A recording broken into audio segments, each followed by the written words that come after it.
Assalamualaikum warahmatullahi wabarakatuh. Saya di sini ditemanin Pak Santo Sabah. Pak Santo Sabah ini adalah peneliti yang namanya Throwback History. Jadi kita sekarang bergerak di kepurbakalaan sejarah dan budaya. Jadi ASATI ini adalah kumpulan singkatan dari Asosiasi Sales Travel Indonesia. Asosiasi Sales Travel Indonesia.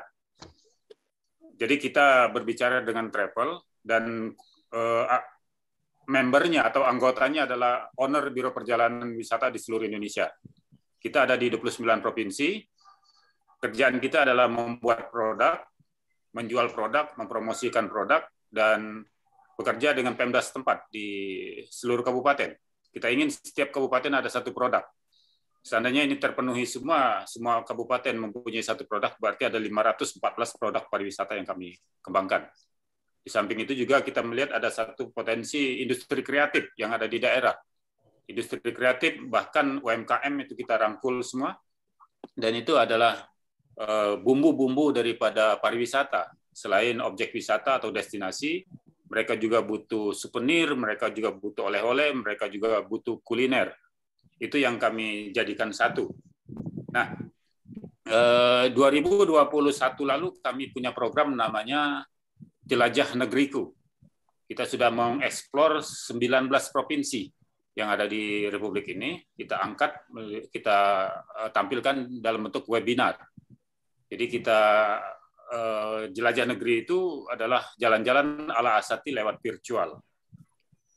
2022 ini kita berubah sedikit saja berubah. Jadi kita tambahin Nusantara Bangkit. Nusantara Bangkit yaitu disambung dengan jalan-jalan ala ASATI, bisa virtual, bisa physical. Jadi kita udah mulai melakukan physical karena udah terlepas dari sedikit-sedikit sudah berkurang yang namanya pandemi ya. Itu yang kita bisa lakukan di beberapa tempat. Jadi di samping kita offline, kita juga online dikoneksikan. Nah, dalam 2022 ini ketika kita berbicara Nusantara Bangkit, kita ingin mengembalikan marwah dan keperkasaan Nusantara itu. Bahwa kita ini adalah bangsa yang luar biasa sebetulnya. Kita mulai pada awal tahun dengan membenarkan tahun Saka. Itu kita bikin webinar juga, karena dalam prasasti itu menggunakan tahun Saka. Saka itu dimulai di Republik ini dikatakan pada tahun 78 Masehi. Nah, dengan kita berpatokan dengan 78 Masehi, berarti sebelum kita dianggap primitif, kita dianggap menyembah batu, menyembah pohon, menyembah tanah. Dan itu tidak benar. Nanti Pak Santo yang akan berbicara di situ, bahwa kita sebelum Masehi kita sudah punya peradaban. Peradaban Nusantara ini lebih dari Mesir kuno, Pak. Jadi bangsa Mesir itu juga merasa bangga bermitra dengan Nusantara. Bahkan sebelumnya, apalagi kalau kita berbicara Atlantis dan lain-lain. Oke. Nah, jadi kita udah mulai merambah. Kemarin kita mulai dari Jogja, kemudian Candi Muara Takus di Kampar, dan baru 2 hari yang lalu kami di Sumedang, di Keraton Sumedang, kita akan berbicara, membongkar, karena Sumedang menjadi pusat budaya dan membantu mengembangkan potensi wisata yang ada di sana. Jadi kami kemarin ada 2 malam, 3 hari 2 malam di sana. Ini penemuan-penemuan terbaru ini memang berbeda dengan yang ada selama ini, yang ada di di mainstream. Mainstream itu sudah mengatakan bahwa begitu yang kita anggap keliru ya. Salah satu adalah Candi Borobudur itu dianggap candinya Buddha, padahal itu tidak benar. Prambanan candinya Hindu katanya, dan itu kita bisa buktikan bahwa itu tidak benar. Nah, untuk itu yang kami lakukan ini butuh publikasi, dan selama ini kan Pak Santo ini selain dia mengobservasi, selain dia mengeksplorasi, selain dia melakukan ekspedisi, diskusi dan membuat satu buku, itu batas itu yang dia lakukan. Tapi dengan kehadiran kita bekerja sama, kita ingin bungkus ini menjadi satu produk pariwisata. Jadi yang dia lakukan itu adalah destinasi bagi kami. Dan itu adalah yang kami bisa tawarkan ke wisatawan mancanegara maupun lokal, maupun bisnis. Ya. Itu dalam bentuk paket tour. Jadi kita kasih tagline-nya di sini adalah, kalau di belakang saya ini adalah benar sejarahnya, beda wisatanya. Jadi kita meluruskan sejarah dan kita membuat satu paket tour yang agak beda dari yang lain. Jadi di situ ada kepurbakalaan, ada adventure, ada edu wisata di situ, ada culture wisata yang kita kembangkan. Nah, kita juga punya link untuk publikasi lewat kita punya webinar dan lain-lain. Tapi jika seandainya ada beberapa media yang ingin bekerja sama, ini sangat menarik, Pak. Kami sebagai narasumber nanti, kami akan membantu isi konten itu untuk bisa membuat program itu akan menjadi menarik, dan kita tetap berjalan terus. Kita merambah terus sampai ke banyak sekali, karena potensi-potensi wisata itu banyak sekali, potensi-potensi budaya dan wisata itu banyak sekali. Makanya kita udah mulai dari beberapa titik, nanti akan berkembang terus di Pulau Jawa, Pulau Sumatera, Kalimantan, bahkan ke Nusantara. Itu bukan cuma di Indonesia, Pak. Jadi kita sampai ke ASEAN, Singapura, Malaysia, kemudian Thailand Selatan itu udah masuk ini, termasuk Patani, Ya'lah, Songklah itu ya. Kamala itu masuk ke Nusantara, Kerajaan Melayu, ke Filipina juga Mindanao, Kamboja, Vietnam, Myanmar, itu kita akan rambah ke sana sampai Brunei pun. Jadi ini akan berkembang besar ini. Jadi kita memang butuh satu partner untuk bisa sama-sama mengembangkan ini semua. Jadi rohnya, nafsu dan keinginan kami ingin mengembalikan kejayaan Nusantara. Itu mungkin dari saya, mungkin Pak Santo bisa melengkapi untuk menjadi bekal, menjadi stok knowledge bagi teman-teman kita yang mendengar di sini. Silakan Pak Santo Sabah. Ya, terima kasih. Suara saya jelas, Pak? Bagus, bagus. Bagus ya, saya nggak perlu pegang. Ikut aja, ikut gabung. Ikut. 15 tahun yang lalu, total 10 tahun saya meneliti candi-candi jejak leluhur Nusantara, itu saya teliti. Only one ya, tidak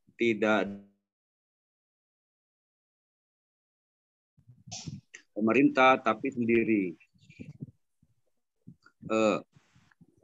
Positif dari sendiri itulah Santo Sabah tidak ada intervensi dalam meneliti, tidak ada pesanan-pesanan dalam meneliti. Dalam kemandirian itu banyak ditemukan oleh manusia yang bernama Santo Sabah, itu sesuatu yang luar biasa rupanya. Jadi sejarah kita saat ini tertulis itu sebenarnya tidak demikian. Banyak hal-hal yang menurut saya tidak benar gitu lah ya. Banyak hal-hal yang seharusnya tidak demikian tertulis di catatan sejarah. Nah itu bagi saya pribadi, kemudian berjumpa dengan Pak Sukri ini, itu sebenarnya hal-hal yang penting. Jadi ada Juri Lina itu dalam bukunya Arsitek of Preman Sandri itu, Juri Lina tuh tulis, untuk menguasai suatu bangsa harus putuskan pengetahuan generasi saat itu dengan pengetahuan leluhurnya. Putuskan, jangan kasih pengetahuan tentang siapa leluhurnya. Itu dalam Juri Lina tulis. Kemudian hancurkan sisa-sisa peradabannya, bekas sisa-sisa peradabannya, hancurkan. Kemudian katakan leluhurnya itu primitif, bodoh. Nah, kemudian baru kuasai. Nah, itu sudah terjadi. Jadi 3 tahapan step untuk menguasai suatu bangsa itu sudah terjadi di kita. Kita sudah buta siapa leluhur kita, sudah hampir hancur semua situs-situs di jejak-jejak peradaban leluhur kita yang sudah sebenarnya memang sudah maju, kemudian dikuasai. Era-era kolonial terjadi. Next, kalau itu masih berlangsung, generasi akan datang kita pun akan terkuasai oleh niatan ingin menguasai kita. Nah, itu dulu saya kerjakan sendiri. Jadi banyak bukti-bukti temuan penelitian saya menemukan hal-hal seperti itu. Dan ini tidak boleh berhenti hanya berupa buku, hanya konsumsi pribadi satu orang, Santo Sabah, hanya berhenti sampai perpustakaan. Dan ini harus digaungkan, harus diberitahu oleh banyak orang, terutama generasi muda, bahwa leluhurnya yang tercatat di sejarah saat ini itu tidak demikian. Jadi benar, itu dimulai dari dalam kesejarahan ya, dimulai dari penghitungan awal tahun Saka di prasasti itu benar-benar membunuh karakter, benar-benar membunuh jati diri bangsa Nusantara. Saat ini mainstream kesejarawan selalu mengatakan awal penghitungan awal tahun Saka di prasasti itu dimulai 78 Masehi. Jadi benar kata Pak Supri, sebelum tahun 78 Masehi itu disebut animisme, dinamisme, menyembah batu, menyembah roh. Itu yang tercatat di kesejarahan kita. Jadi generasi kita tidak tahu bahwa leluhur itu sebenarnya sudah maju, tapi dengan cara kita mengamini, kita sepakat yang dimulai oleh sejarawan yang terlanjur mengamini penghitungan awal 78 Masehi, maka hilang sudah sejarah kita tidak tahu. Nyatanya Santo Sabah selidiki tidak demikian. Kemudian pelabeling terutama yang besar-besar itu ya, jejak sejarah leluhur kita yang berupa situs, candi, itu terlabeling besar pada salah satu ajaran yang terlahir di India. Jadi situs-situs Nusantara itu terlabeling, saya katakan terlabeling, menjadi berdasar pada salah satu ajaran yang terlahir di India. Dalam hal ini, kalau tidak Buddha, ya Hindu. Dasarnya itu tidak valid. Secara akademik itu bisa dibuktikan bahwa tidak demikian. Dan saya temukan apa sebenarnya ajaran yang tergambar di leluhur kita itu. Saya temukan teks ya.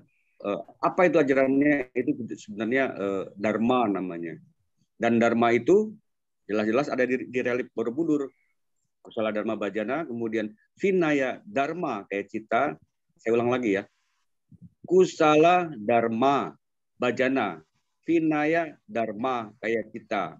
Nah, itulah sebenarnya ajaran leluhur kita. Itu bukan Buddha, itu bukan Hindu. Tapi ajaran itulah yang sebenarnya sejatinya yang dibawa leluhur kita ke 3/4 muka bumi. Ke 3/4 muka bumi membawa ajaran yang bernama Dharma. Dan perlu diketahui, Dharma itu sudah monoteis. Kalau orang Islam itu dikatakan sudah tauhid, itu Dharma. Di India, ajaran Dharma itu ditafsirkan oleh Yang Mulia Siddhartha Gautama menjadi Buddha, menjadi Budi. Di era yang sama, 500 SM itu, ajaran leluhur kita tahun 3000 SM itu sudah ada di sana, 3000 sebelum Masehi ya. Leluhur kita tuh sudah ada di tanah India. Kemudian 1500 sebelum Masehi, tadi kan 3000 ya, leluhur kita sudah ada di sana di tanah India. Yang tercatat hanya ada di India. Saya belum lagi cari yang ada di Afrika. Saya belum lagi dapatkan yang ada di Middle East. Itu ada. Untuk pendekatan di Middle East itu ada satu nama, namanya Vikramaditya. Itu nanti pekerjaan saya untuk menelusuri leluhur kita di Timur Tengah itu. Di antaranya ada artefak-artefak yang ada di dalam Ka'bah. Itu adalah bukti artefak leluhur kita sudah ke sana sebenarnya untuk Timur Tengah ya, untuk Middle.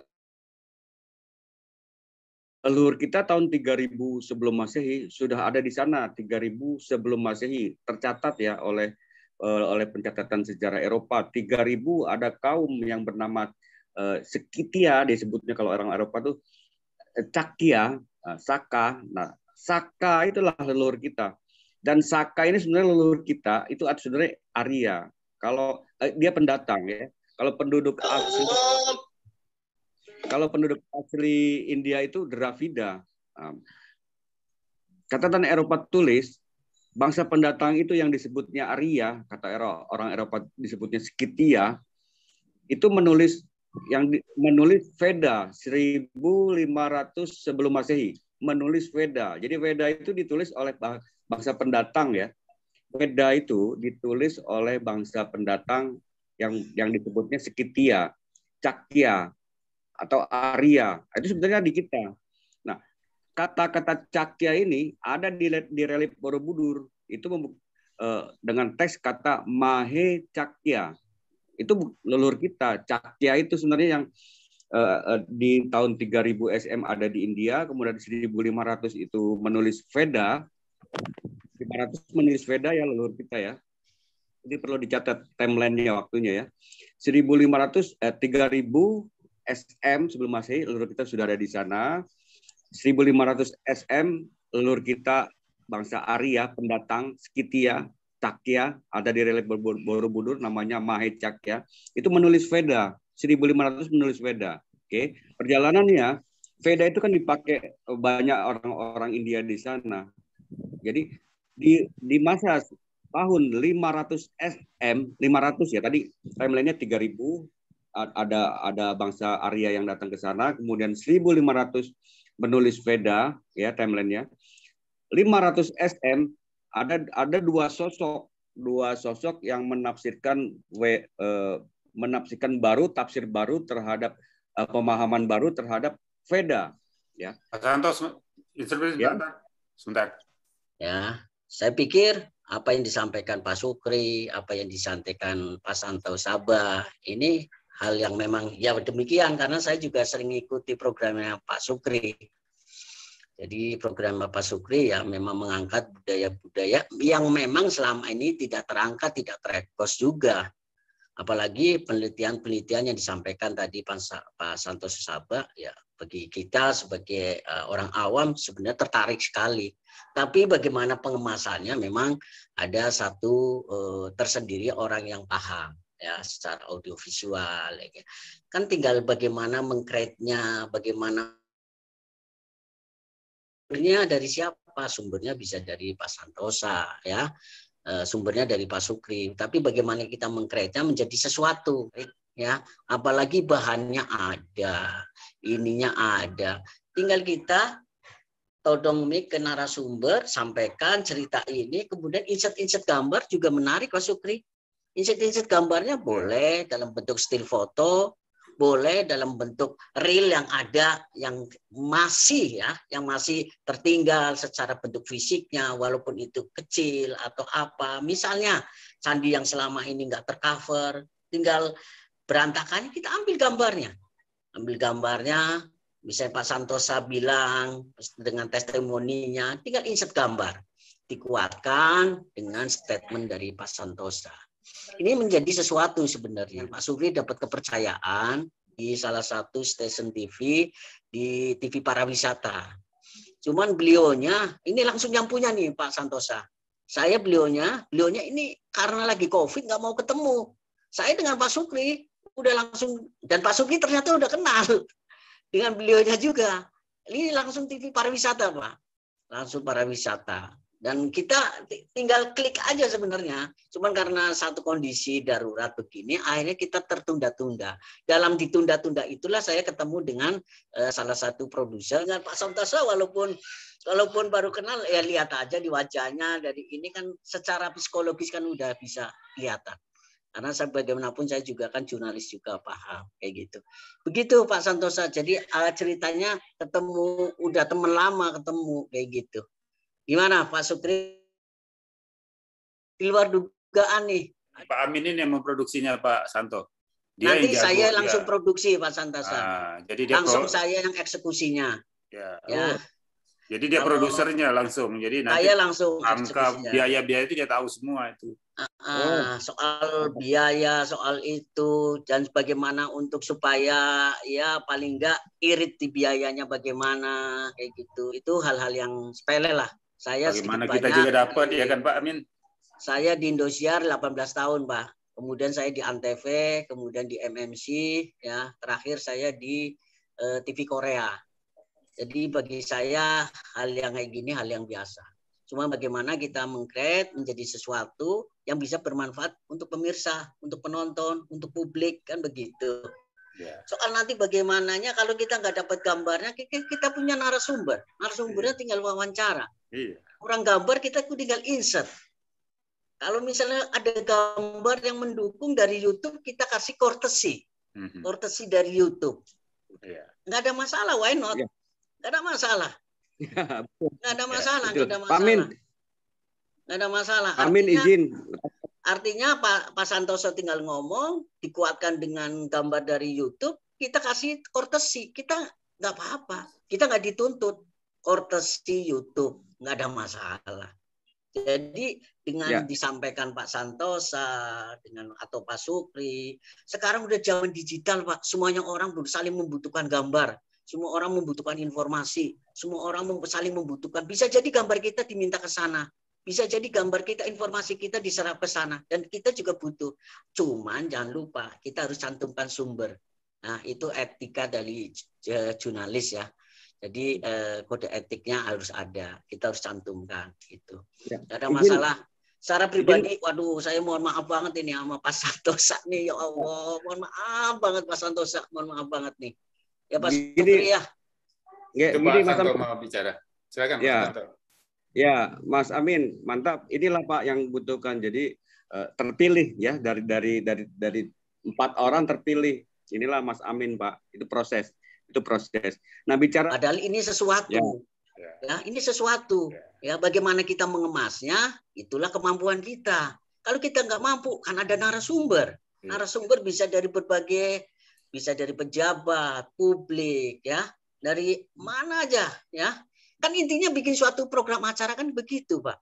Kita ada narasumbernya, ya. Kemudian ada bentuk fisiknya, peninggalannya. Kalau memang nggak kuat, kita wawancara testimoni masyarakat setempat, bisa wawancara pejabat, ya. Kemudian wawancara narasumber utama, misalnya Pak Santosa, dikuatkan dengan yang lain. Gambar kurang, kita cari hal yang lumrah kayak gitu, hal yang lumrah.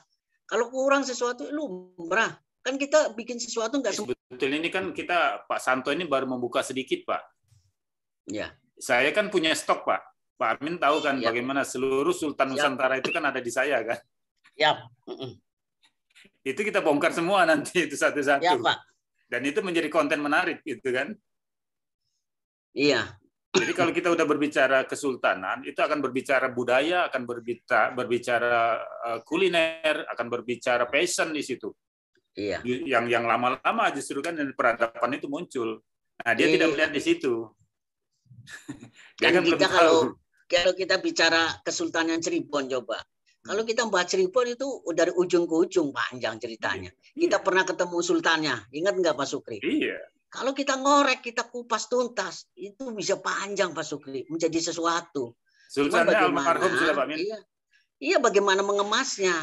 Kita bisa ikut liputan keratonnya, kita bisa kalau yang dari itu bisa efeknya, bisa misalnya efeknya untuk menjadi sesuatu, ya. Misalnya tadi yang di pariwisatanya, kemudian kulinernya, itu efeknya bisa. Karena di situ ada lokal sebagai tempat wisata, pasti efeknya kan ada. Otomatis. Ya kan? Iya. Baik Pak Amin belum tahu ya, ini apa Sultan Kasepuan udah meninggal. Iya, lupa tuh. Kemarin kita ketemu yang muda-muda nih, Raja Muda nih, Sumedang Larang. Wah itu juga udah apa bulat serahin ke kita itu. Siaplah Pak Sukri. Pokoknya kalau kita ini nanti saya yang langsung eksekusi sendiri. Ya, nanti saya eksekusi sendiri. Nah, editor nanti ngedit sendiri juga nggak apa-apa. Kayak gitu. Nggak ada masalah kok. Kita lanjutin aja situ Pak Joni. Kita tak lanjutin sama dia. Siap. Kita dengan TV pariwisata udah kok ngeklik. Pak Sukri kenal, saya kenal, sudah pernah Zoom bareng. Cuman karena kondisi lagi begini, akhirnya jadi maju mundur. Di Jakarta lagi levelnya level ini nih, zona merah nih, Pak Santosa. Ya, itu Armin ini punya semangat Pak Santo. Semangat nasionalismenya muncul nih. Karena kita ini bukan orang sembarangan, jadi jangan dilecehkan orang gitu ya Pak Amin ya. Bahwa di bangsa saya Nusantara udah ini bergaul, bersahabat dengan Pak Sukri udah lama Pak Santosa.